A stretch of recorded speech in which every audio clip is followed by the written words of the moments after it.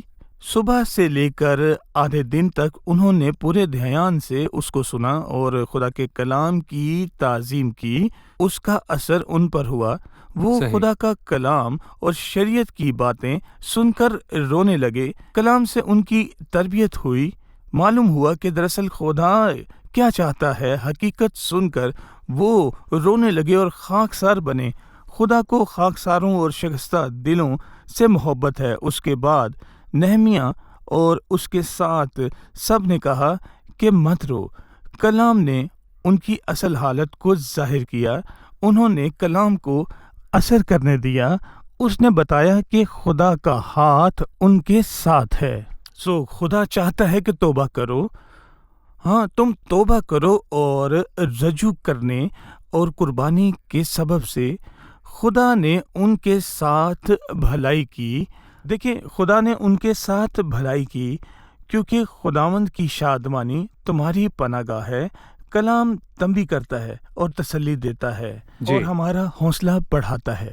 ہم نے سیکھا کہ کلام حق سے پیدائش ہوتی ہے، آپ کو نجات ملتی ہے اور روحوں کو نجات ملتی ہے۔ جب ہم کلام پر عمل کریں تو یہ ہمارے اندر پھل لاتا ہے، اس کا ایک کردار ہے۔ صحیح۔ اب ہم مہمانوں سے ایک اور سوال لیں گے۔ ہم نے اس گفتگو سے سیکھا کہ خدا کا کلام ایمانداروں کے لیے بہت اہم اور عظیم ہے۔ گناہ گاروں کے لیے اس کلام کی کیا اہمیت اور تاثیر ہے؟ ٹھیک ہے جی ڈاکٹر اسامہ، گناہ گاروں کے لیے کلام کیا کرتا ہے؟ ایسا شخص جو مسیح سے واقف نہیں، جب وہ انجیل کو سنتا ہے تو کیا ہوتا ہے؟ جب خدا کا کلام حکم دیتا ہے اور ایمانداروں کو تلقین کرتا ہے، اور میں کہوں گا کہ ہم 19ویں آیت پر دھیان دیں گے، اور یہاں پر لکھا ہے کہ اے میرے پیارے بھائیوں، پس، اور یہاں لفظ پس کا استعمال ہوا، اور میں کہوں گا کہ اس سے پچھلی آیت ہے جہاں پر یہ واضح طور پر لکھا ہے کہ اس نے اپنی مرضی سے ہمیں کلام حق کے وسیلے سے پیدا کیا، پس ہم نے نئی پیدائش اور نئی انسانیت کو پا لیا۔ ہمیں یہ کرنا لازم ہے۔ خدا کا کلام گناہ گاروں سے اس کی امید نہیں رکھتا، کبھی نہیں۔ شریعت فرماتی ہے یہ کر تو جیتا رہے گا، مگر فضل سے ہم زندگی پاتے ہیں، اور پھر وہ ہمیں یہ بتاتا ہے کہ ہم کیا کریں۔ اور گناہ گار کے لیے یہ نہیں ہے کہ وہ اسے پانے کے لیے زیادہ تغو کرے، اور یہ ممکن خدا نہیں کا کلام گناہ گاروں سے کیا کہ وہ چاہتا خدا کے ہے؟ پاس لوٹ آئیں اور اپنی ناکامی کا اقرار کریں کہ وہ خدا کو خوش نہ کر پائے۔ ہمیں اس بات کو تسلیم کرنا ہے کہ ہم خداوند اپنے خدا کو خوش نہ کر پائے۔ خدا سب کو وہ سب کو لوٹ آنے کا حکم دیتا ہے کہ ہم سب اس کے پاس واپس آ جائیں۔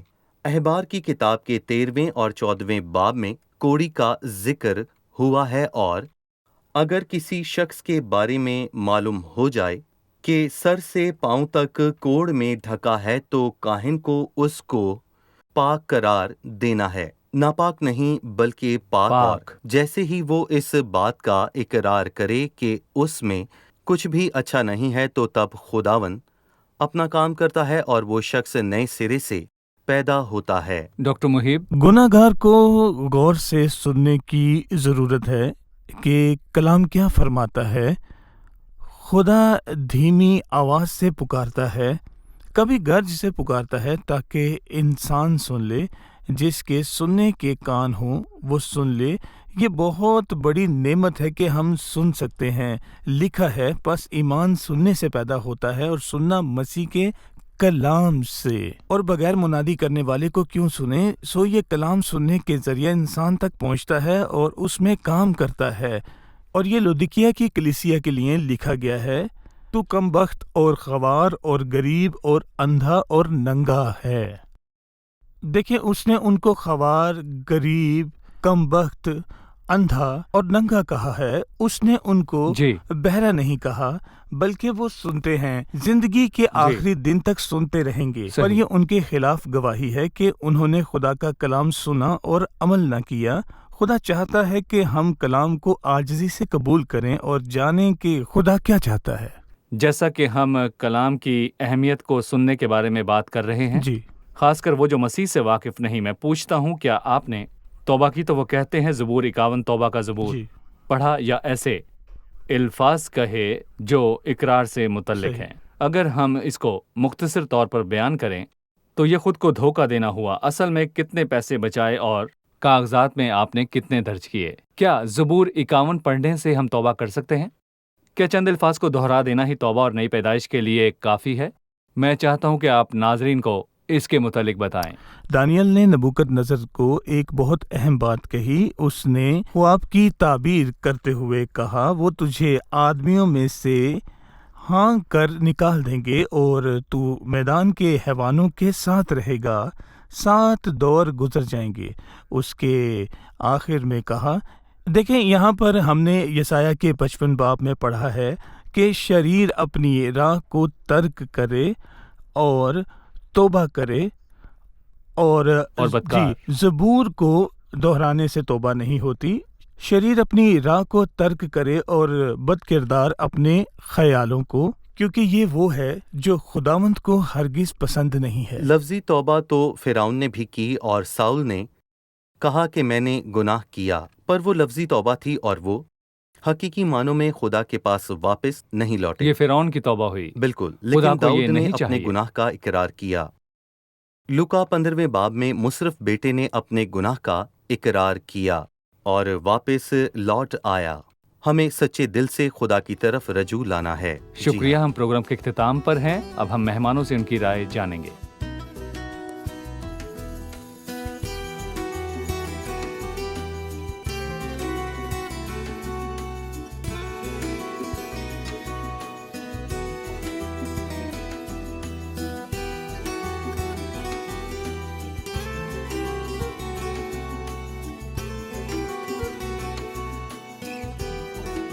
خوش آمدید۔ آج کی قسط میں ہم نے سیکھا کہ انسان کا قہر خدا کی راست بازی کا کام نہیں کرتا۔ انسان اور خدا کی راست بازی میں کیا تعلق ہے؟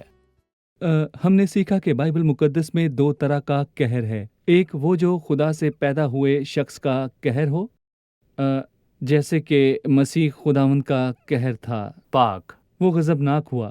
یہ خدا کی راست بازی کا کام کرتا ہے، لیکن پرانی انسانیت جو ہم میں اب بھی موجود ہے، اس سے نکلا ہوا قہر۔ ٹھیک ہے جی، میرا آخری سوال ہے، خود کو دھوکہ دینے سے کیا مراد ہے؟ کلام پر عمل کرنے والے بنو، نہ محض سننے والے جو اپنے آپ کو دھوکہ دیتے ہیں۔ ہم نے سیکھا کہ اپنے کو دھوکہ دینے سے مراد کہ کوئی شخص دعویٰ کرے کہ خدا کے کلام کا اس قدر علم ہے، لیکن اس کی حقیقت بہت ہی مختلف ہو، جیسے اس آیت میں لکھا ہے، کلام پر عمل کرنے والے بنو۔ وہ خود کو دھوکہ دیتے ہیں۔ کسی کے دھوکے میں نہ رہیں، جبکہ اصلیت اس سے بہت ہی زیادہ مختلف ہے۔ صحیح، کیا کہیں گے؟ صحیح، بالکل۔ ٹھیک ہے، آپ تمام کا بہت شکریہ۔ بہت شکریہ۔ عزیز ناظرین، روح القدس مجھے اور آپ کو بلاتا ہے، کہتا ہے کلام پر عمل کرنے والے بنو، نہ محض سننے والے جو اپنے آپ کو دھوکہ دیتے ہیں۔ کلام کے مطابق زندگی گزاریں اور کلام کی منادی کریں۔ عزیزو، خدا کے کلام کی منادی کریں، کلام کے مطابق زندگی گزاریں، اس پر عمل کریں، دوسروں کے الفاظ سے ان کی عدالت نہ کریں، لیکن کلام پر عمل کرنے والے بنو، نہ محض سننے والے جو اپنے آپ کو دھوکہ دیتے ہیں۔ اگلی قسط میں آپ سے پھر ملاقات ہوگی۔ خداوند آپ کو برکت دے۔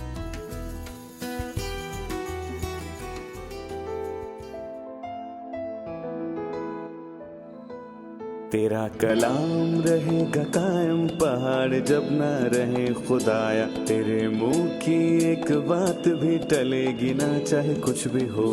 تیری مان دیے ہے زندہ، سونے سے بھی قیمتی، میرا دل یہ دے گواہی ہے، یہ کتاب عظیم نازل کرے اپنا کلام، شکستہ دلوں کو سکون ملے، تاریکی دور ہو میری راہیں روشن کر، دل اپنا کلام کثرت سے اے خدا بدل دے، رہائی دے کثرت سے پھل میں لاؤ۔ کلام رہے گا قائم، پہاڑ جب نہ رہے خدایا، تیرے منہ کی ایک بات بھی ٹلے گی نہ، چاہے کچھ